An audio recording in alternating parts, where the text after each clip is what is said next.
Well, hello there. Welcome to the 30. Hey, if you notice, we just changed up our sound. I hope that you like it. Give us some feedback on whether you like or dislike our new intro music. But welcome to the 30. My name is Patrick. I am your host. If this is your first time, we want to thank you for joining in. If this is your, I don't know, we've been doing this now going on almost 2 years. So if you have been a regular viewer, we thank you for your support. Tonight, we are going to be talking about service. Specifically, our title is A Life of Service. So the 30 is brought to you by the Jackman Group LLC. We are a training and development firm where we focus on leadership development, team enhancement, strategic planning, and business coaching. If you miss any of our shows of the 30, you can go back and view them on our YouTube channel under the Jackman Group LLC. And every week we stream live to Facebook, LinkedIn, and YouTube. And I want to thank you for being here on this day.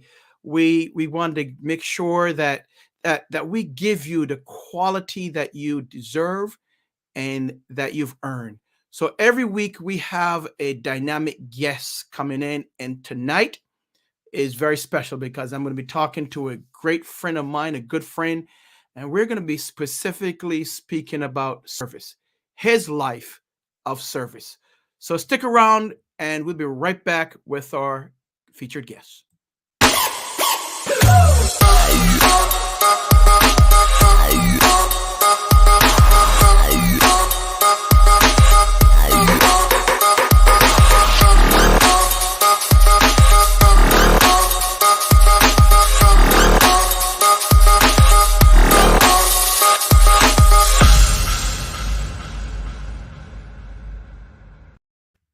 Again, we welcome you to the 30. Thank you for joining us on this week. I am blessed and I'm honored to have this young man. Well, he's younger than me, so he's a young man, but he's bigger than me. So I don't know, he's young, but also taller than me, so I have to respect him. But he's a great friend of mine. He's doing some great things in our communities and beyond. He's known, some may know him as Dr. Roosevelt. Others may know him as Roosevelt, and some of his family and friends may know him as Adu. So let's introduce him right now. Dr. Roosevelt, welcome to the 30 once again. Thank you for joining me on this cold day. Thank you for the opportunity to be here with you this evening. First and foremost, I don't feel like I'm young because every Saturday some friends and we go play basketball, and soon we are done. I go look for the banger. So I don't know. But Well, thank you so much for it's being called here tonight. age, right? Yes, sir. Good to Well, see you always. there you go. Well, tell our friends, our viewers, who you are and what you do. On our write up, we said that you had one professional job, but you do a couple other things. So tell our viewers who you are and what you do. So, first and foremost, I'm the Dean and Executive Director of the Rochester Educational Opportunity Center, known as REOC, where we serve the underserved community. I've been at REOC over 22 years. We continue to transform lives to all the programs that we offer. For those of you who don't know about REOC has been in the community for over 50 years. Every year before COVID, we enroll about 1,300 students in our programs like nursing assistant, LPN, cosmetology, barbering, security guard, CDA, medical secretary, GED, SO, so many programs that we have at our EOC, and all of our programs are free, and all our programs are a year and under. So I've been very fortunate to work at our EOC because I started there as a security guard in 1999, and God has allowed me to transition to become the dean of our EOC. So I love telling that story because if God did it for me, he can do it for anybody. So to God be the glory. Amen to Now, that. I was born in Haiti in 1985. I came to Brooklyn. My parents sent for me. My grandmother raised me in Haiti. So in 1995, I was reunited with my parents. So coming from Haiti, I understand the importance of giving back. I've learned that to my father. Since my father, um, I'm a little nervous because, this is not my thing. I don't like to be in the spotlight. But because of you, my friend, I'm doing this, You're doing fine. You're doing So be fine. patient with me. So my father was born in Haiti. He's a pastor. He came to Brooklyn in the 1970s. My mother followed him quickly and a few years later. And then in 1985, they sent for me. I went to school in Brooklyn. I was a good student. I graduated early. In the early 90s, I moved to Rochester, you know. So my father created the foundation because he wanted to give back. Because when he left Haiti, he knew that he had to give back because the way he left the country. He came to America to look for opportunities, and God created a lot of opportunities for him. So when he raised us in a way where it was very important for us to follow some of the same qualities to give back. So in 2009, when he was sick, he couldn't run the foundation. I took over. So I've been the president of Elevate Haiti Ministries since 2009, where we have a school, a clinic, a church, and we used to have a boys' home. But 2 years ago, because of the violence, we put a pause on that. Great. So not only are you the dean, executive director, as you said, of REOC, but now you're also since 2009 the founder and president of Elevate Ministries. So, and that started. When did the foundation start with your dad and mom, Dr. Rowe? I would say at least 20 years ago. Wow. They started the foundation.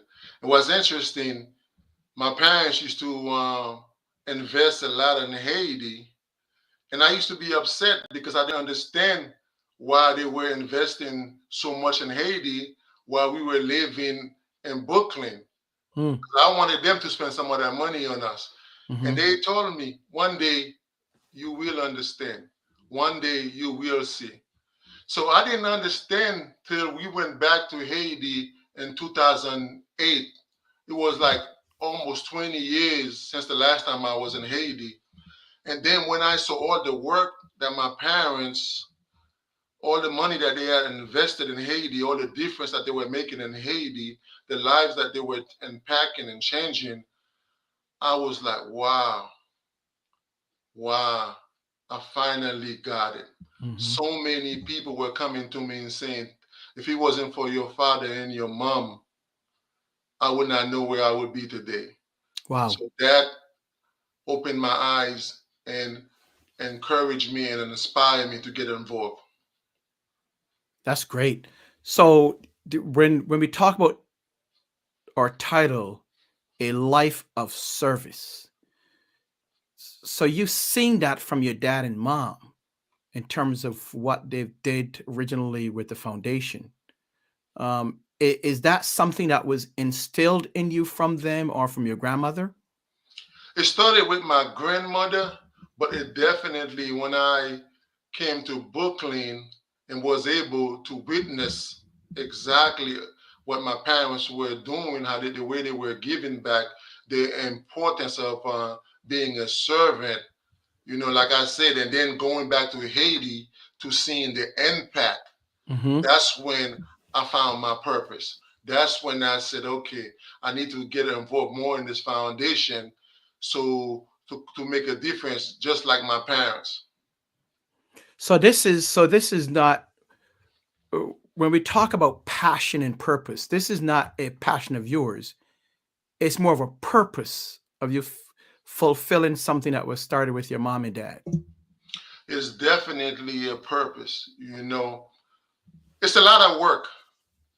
People need to understand when God gives you a purpose, as you know, sometimes it's not going to be easy.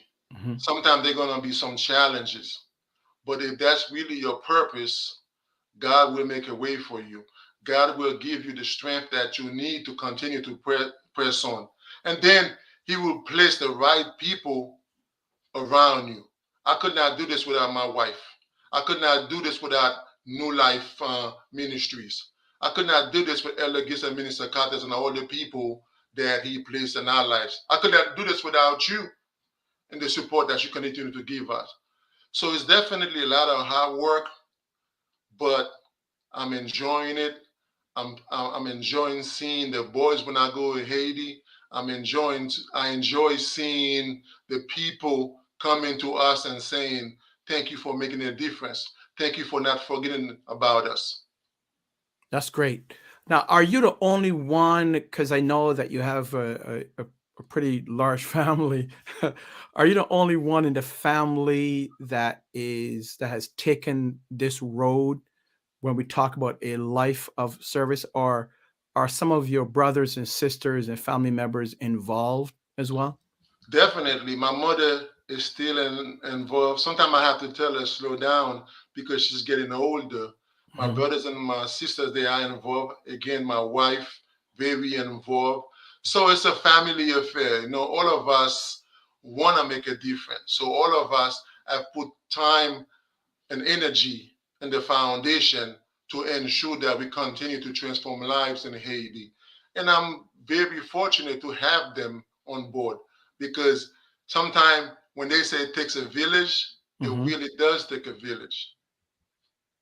So, what are some of the things in terms for our viewers? What are some of the things that the foundation has done and continue to do? You did mention that because of the violence and everything that you had to close down the boys' home. So, where are these boys now? Mhm. So I would say it, I took a pause. So the boys used to live with us under one roof. So what happened because of the violence, what we did, we found out family members that they had, and we placed them back in their family members' house. But we are still providing for them. We are paying schools for them. We Mm, are still helping them with some of their needs. Because one thing that I didn't want to do, put the boys in a situation in Port-au-Prince where we have a lot of violence and they get kidnapped. got So it. we had to make a decision because their safety is very important to us.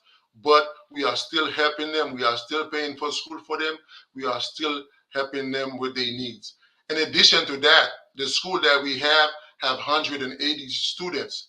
So because of the support of people like you and New Life Ministries and a lot of board members, we are able to pay tuition for 20 students every year in this school. So to God Wow, be the glory.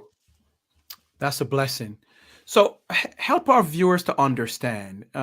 What give our viewers the lay of the land in Haiti as it relates to education, to formal education, because sometimes, especially in this country, we take things for granted, and we don't look and see how others live and appreciate what we have. So, give our viewers a background and understanding of education in the country of Haiti. According to a study that World Bank did a few years ago, they discovered that 50% of kids in Haiti don't go to school. Wow, 50% of them don't go to school. that's a large Imagine in number. America if 50% of the people, the kids in America, didn't go to school. We all know the importance of education. Hmm. So imagine that 50% of the people don't have an opportunity to go to school because they cannot afford to go to school. This is why we do what we do. Because education will change the atmosphere, will change the environment, will give them opportunities to find jobs, to do get trained in a career. But because so many of them cannot afford to go to school, they don't go to school. They lose hope. That's why my parents created this foundation to bring back hope. Yeah. You know, No, that's fantastic. So where are the boys going to school now? Are they enrolled in any school?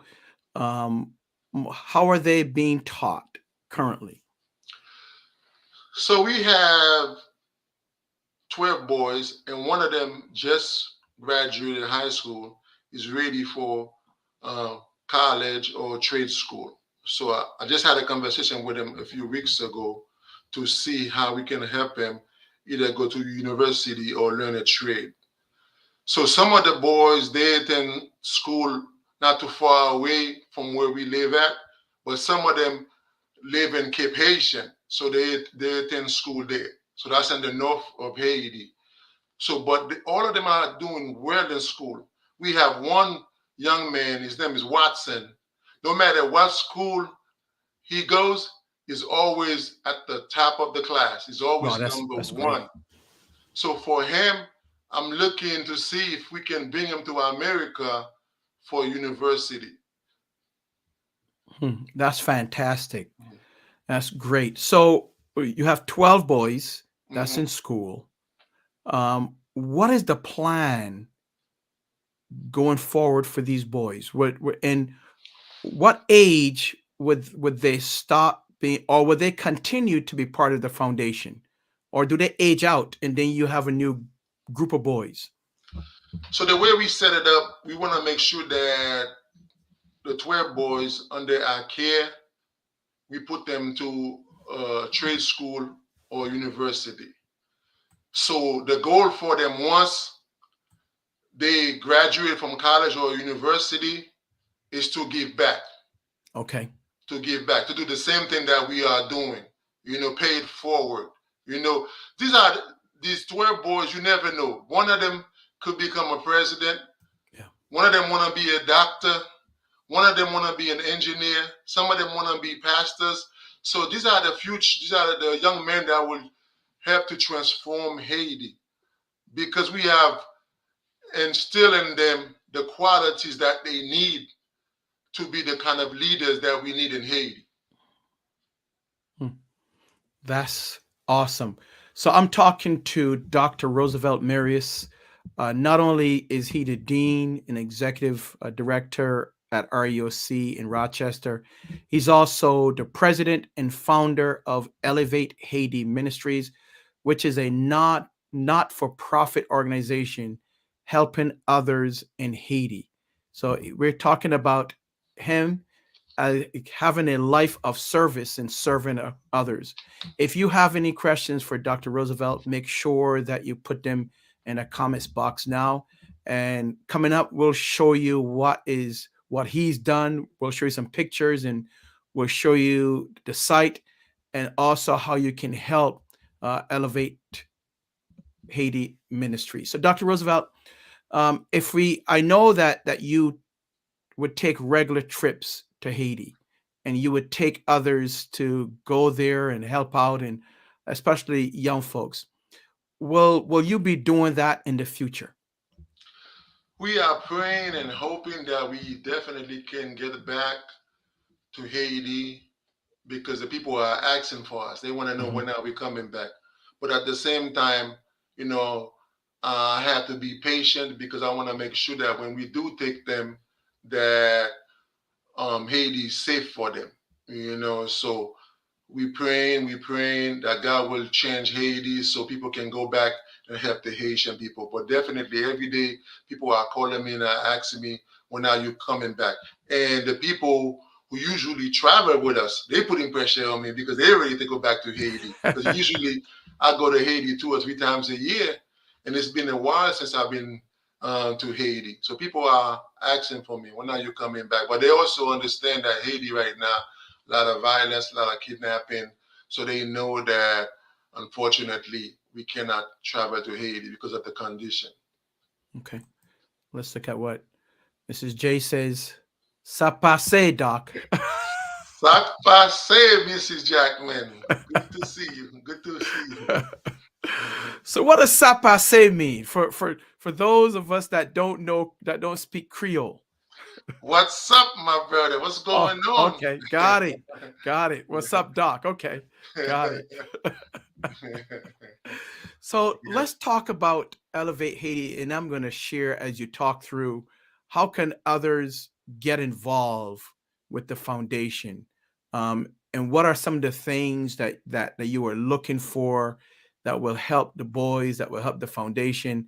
Let's speak about that while I'm going to share the website and some of the things that you've done previously. Because we cannot travel right now, the main thing that we need is money, to be Hmm. honest. Hmm. Because if we have more money, we can help pay for more tuition at the school. You know, if we have more money, then we can send Vidalin to a great university in Haiti. So definitely money. People can go on our website. You know, we have a PayPal. They can go there and donate.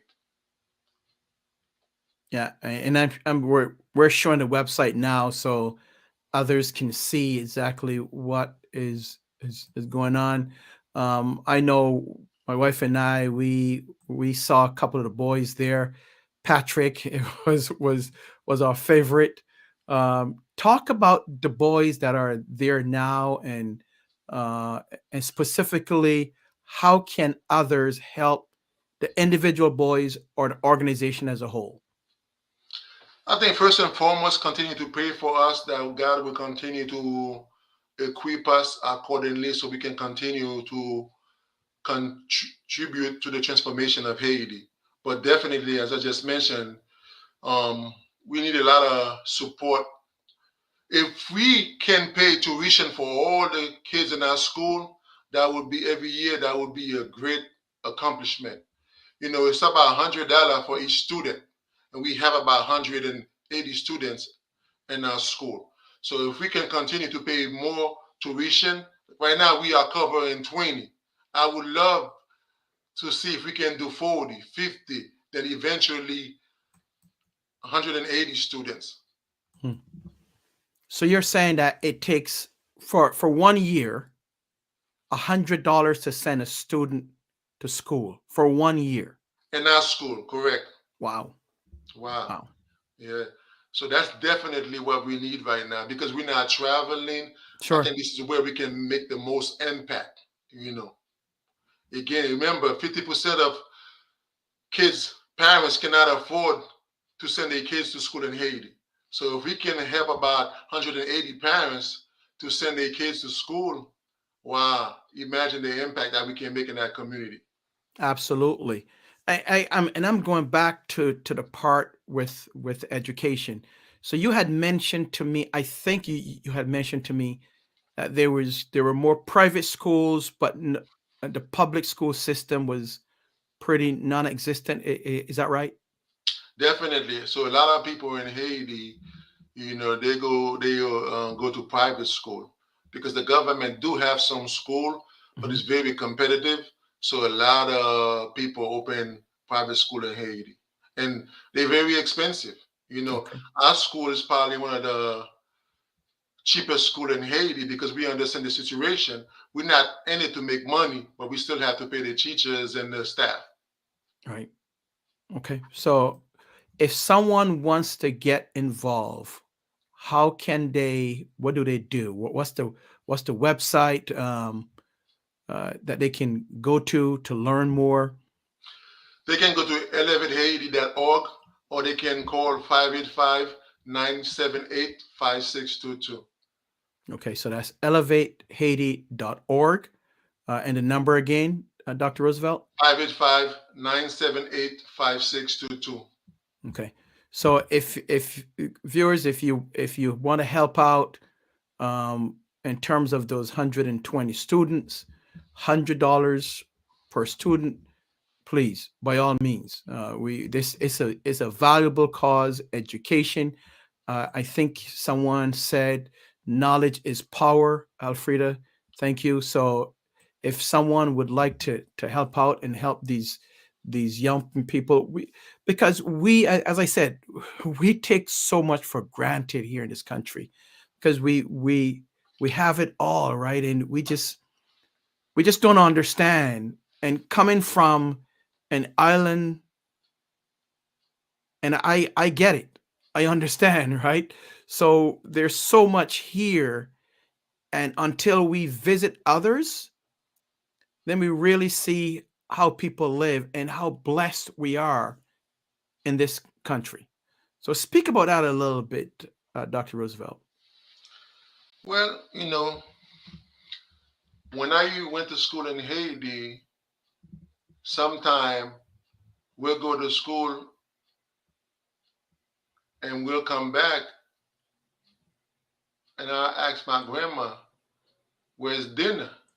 Mm, So imagine you spend the whole day in school, the school don't feed you, and then you come home, "Where's dinner?" So I thank God that I was able to be one of the ones that made it. A lot of people in Haiti, they struggling. They're sure. struggling. Even though it was bad for us in Haiti, but we were still very fortunate. Even though that we had days where we didn't have food, but we were still very fortunate. So I thank God that I was able to do well in school. I was able to have my grandmother and my parents who were able to pay for me to go to school.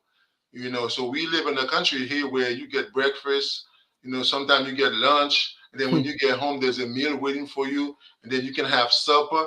In Haiti it's not like that. Sometimes you only get one meal a day.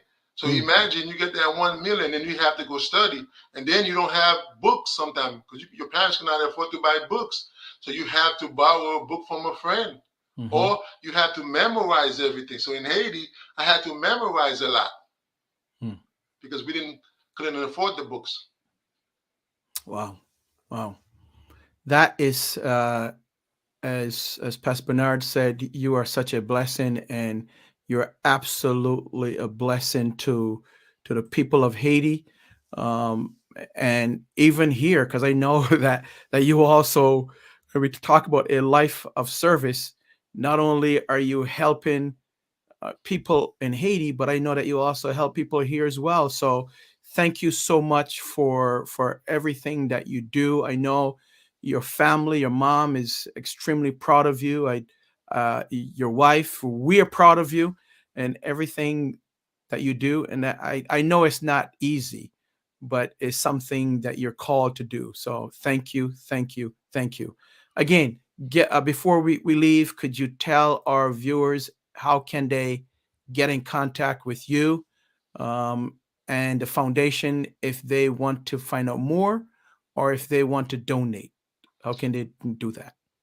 ElevateHaiti.org, 585-976 585-978-5622. See, Pastor B is here. Now I'm real nervous. I was nervous before, but now I'm real nervous.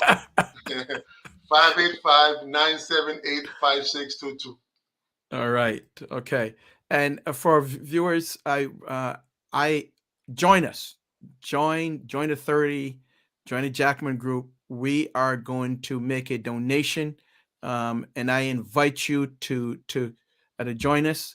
So everyone that donate tonight and tomorrow, the Jackman Group will also donate and contribute to everyone that donates. So for every person that give, we will also give something as So well. everyone, please call your friend, call your family members, call the whole world, and let them donate. Yeah, we will not say, we will also donate something on top of that, just to make sure that the boys get the education, because education, right, is key, is key. So Pastor B says hashtag Pastor Proud. Hashtag nervous. Hashtag nervous. You did great. You did fantastic. But thank you so much for blessing us with your time, and thank you for everything that you do, and living that life of service and serving others. I know your mom and dad are proud of you. Your dad will be extremely proud of you. So thank you, thank you, thank you. So anything else? What's your last words? Any last words that you have for our viewers? Thank you, everyone, for the continued support. Thank you, Mr. Jackman. Thank you, Pastor B and New Life Ministries. Thank you to all the board members. Thank you to all the continued supporters. We appreciate you all. May God continue to bless you, give you a thousandfold blessing and blessings. Amen. Great. Dr. Rowe, you're off the hot seat. Thank you. Thank you, Jesus. Thank you. We were talking to Dr. Roosevelt Amiris. He is the president and founder of Elevate Ministries, Elevate Haiti Ministries. And if you can help them, again, I am going to put that the URL for their foundation is elevatehaiti.org. If you can help them, please do so. And we have made a commitment for everyone that gives tonight, tomorrow, this weekend. The Jackman Group and myself will also throw something in for Elevate Haiti Ministry. So thank you so much for being here, Dr. Roosevelt. Thank you once again. May God continue to bless everything that you do. Again, we will see you next week. Next week, we have another special guest. We are going to bring a friend of mine. I did his podcast in February, and I'm going to unveil an avatar that he did for us, and I'll be talking to him next week, and we're just going to be talking about podcasting and marketing and everything that he is doing. So join us next week for another edition of the 30. Thank you for being here. Thank you for your support, and thank you for everything that you are doing to make sure that this world is a better world, not just for us, but for our children, grandchildren, and for those to come. May God bless you and your family. We will see you next week.